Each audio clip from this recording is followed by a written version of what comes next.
To understand the relationship between Israel and Saudi Arabia, you first need to know how Saudi Arabia became a country. Exactly 100 years ago is a good place to begin a brief analysis of this region, for it was in 1916 that the British and French, along with Russian backing, signed the Sykes-Picot Agreement during World War I. This agreement anticipated the collapse, and therefore it secretly divided up the Middle East in order to design a region post-Ottoman Empire. In 1917, the year following the agreement, the Zionists had gained sufficient influence and control over the British government to get it to issue the Balfour Declaration, which promised Jews a homeland in Palestine.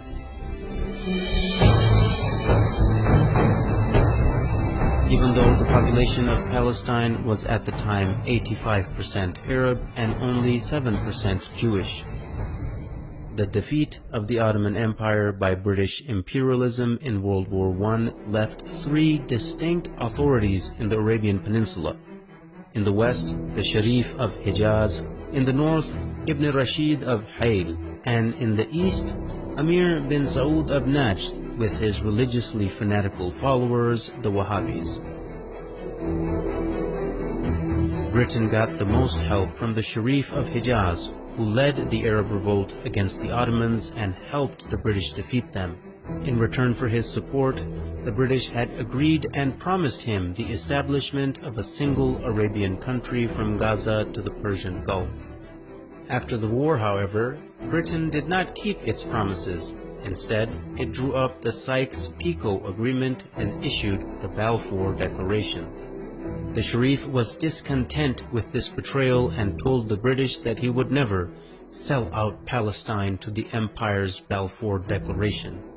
He would never allow the establishment of a Zionist state in Palestine or accept the new random borders drawn across Arabia by British and French imperialists.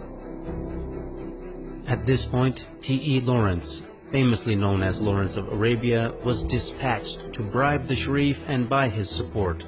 When this didn't work, T.E. Lawrence turned to threats, which were also echoed by the colonial secretary Winston Churchill.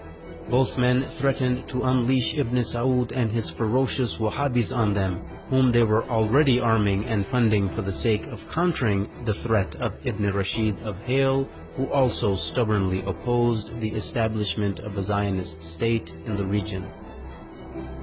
In September of 1921, Hayl was attacked by Ibn Saud and they could not resist the vicious onslaught.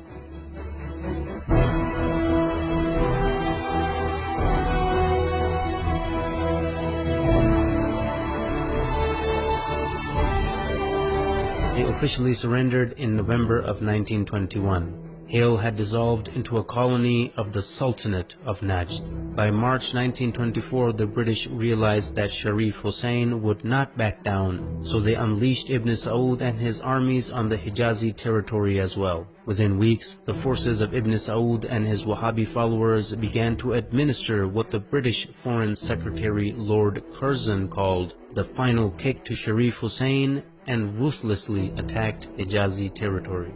By September 1924, Ibn Saud had overrun Ta'if, the summer capital of the Sharif. In mid-October 1924, Ibn Saud captured Mecca, the holiest place in Islam. After losing Mecca, the Sharif had to flee and lose his entire territory to Ibn Saud, ancestor of the current Saudi lineage. In January 1925, Ibn Saud had begun his siege of Jeddah, and the city finally surrendered in December 1925, bringing an end to over 1,000 years of caliphate rule which had begun after the demise of Prophet Muhammad. In February 1926, the new unified Wahhabi state was rebranded by the empire in 1932 as the Kingdom of Saudi Arabia.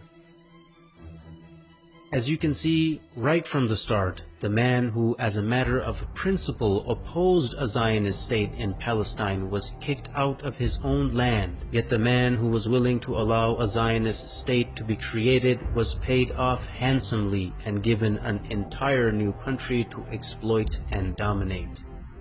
Even today, any nation that is opposed to the legitimacy of the Zionist entity are being destroyed one by one, while the nations that support the existence of the Zionist entity, like Saudi Arabia, are being compensated handsomely for their subservience. Are there any similarities between the Wahhabi and Zionist ideologies, who seem to be completely opposite, but both the creations of the British Empire? Stay tuned to find out.